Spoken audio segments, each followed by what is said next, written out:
Hi, this is Kim doing the audio reading of Fantastic Mr. Fox, and we're up to chapter 12.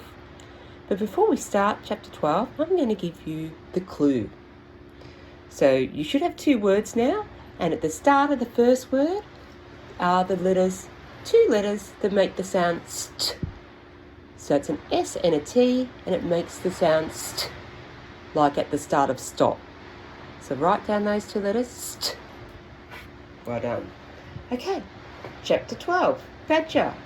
Mr. Fox and the three remaining small foxes dug fast and straight. They were all too excited now to feel tired or hungry. They knew they were going to have a whacking great feast before long, and the fact that it was none other than the Boggers' chickens they were going to eat made them churgle with laughter every time they thought of it.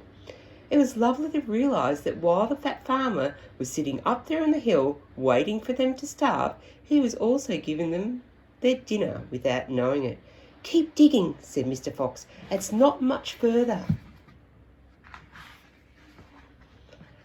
All of a sudden a deep voice above their heads said, "Who goes there?" The foxes jumped. They looked up quickly, and they saw peeking through a small hole in the roof of the tunnel a long, black, pointed, furry face. "Badger!" cried Mr. Fox. "Foxy!" cried Badger. "My goodness me, I'm glad I've found someone at last. I've been digging around in circles for 3 days and nights, and I haven't the foggiest idea where I am." Badger made the hole in the ceiling bigger and bigger and dropped down beside the foxes.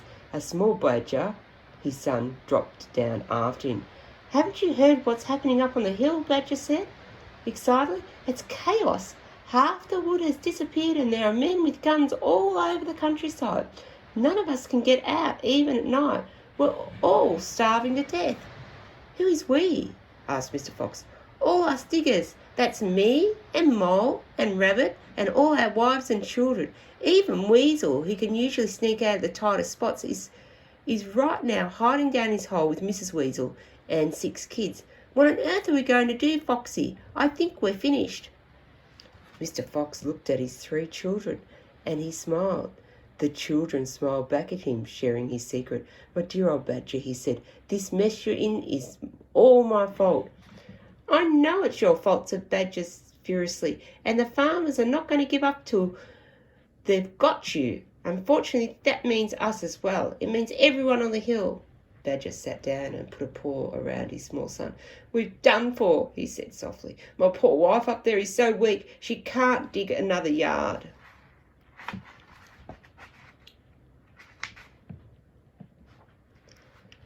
"Nor can mine," said Mr. Fox, "and yet at this very minute she's preparing for me and my children the most delicious feast of plumpy, juicy chickens." "Stop!" cried Badger. "Don't tease me. I can't stand it." "It's true," cried the small foxes. "Dad's not teasing. We've got chickens galore. And because everything is entirely my fault," said Mr. Fox, "I invite you to share the feast. I invite everyone to share it. You and Mole and Rabbit and Weasel and all your wives and children. There'll be plenty to go around, I assure you." "You mean it?" cried Badger. "You really mean it?" Mr. Fox pushed his face close to Badger's and whispered darkly, "Do you know where we've just been?" "Where?" "Right inside Boggers' chicken house, number 1. "No!" "Yes, and that is nothing to where we're going to now. You've just come just the right moment, my dear Badger. You can help us dig, and in the meanwhile your small son can run back to Mrs. Badger and all the others and spread the good news."